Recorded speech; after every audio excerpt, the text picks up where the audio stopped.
public humiliation in Ford's racing history. And this is where everything changes. The program comes home.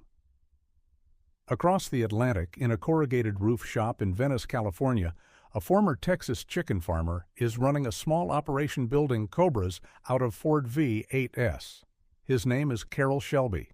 He won Le Mans himself in 1959. He understands what Ford does not. A fast car is not enough. You need a driver who can hear the car, and Shelby has one. Ken Miles is 46 years old, thin, sharp-tongued, British, and broke.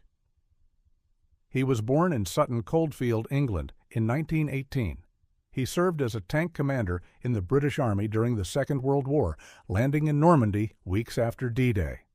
After the war, he emigrated to California, where he spent 15 years racing MGs and specials he built himself in his own garage, often funded by money he did not quite have. He has never raced in Formula One. He has never won a major international championship. To Ford executives in their suits, he looks like nobody. But here's what nobody in Detroit understands yet. Miles can do something almost no driver in the world can do. He can come off a track after 20 laps and tell the mechanics, in exact engineering language, every single thing the car is doing wrong. Not the car feels loose, but the left rear is rebounding too fast at compression and the front anti-roll bar is too stiff for this surface temperature. Phil Remington, Shelby's master fabricator, calls him the most useful driver who ever lived. Because Miles doesn't just drive the car, he fixes it. What follows is one of the strangest engineering wars in motorsport history. The Italian gearbox keeps exploding. They throw it out. They install a heavier American one designed by Carcraft in Detroit. The car gets slower. Then they fix the aerodynamics. A small spoiler at the tail, a reshaped nose. The car gets faster, and now the brakes catch fire.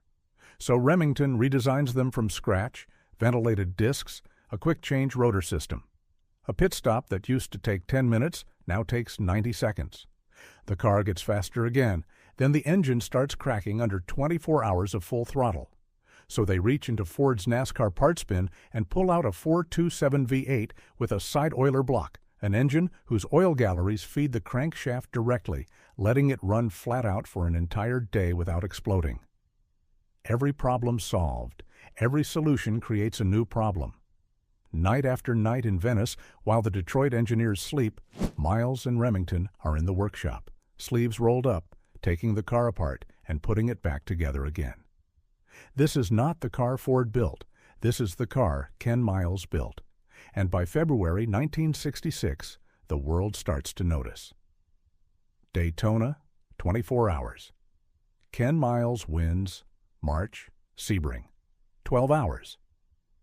The gearbox starts dying with 2 hours to go.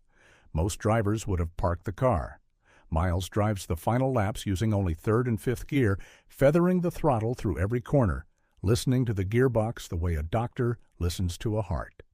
He wins again. 2 down, 1 to go.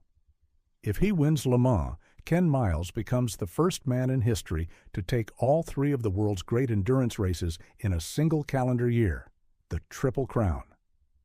No driver before him had ever done it. No driver since has ever done it. But that's not what decided the race. Ford brings 8 cars to Le Mans. The biggest racing operation any American manufacturer has ever assembled. Transporters, engineers, spare engines.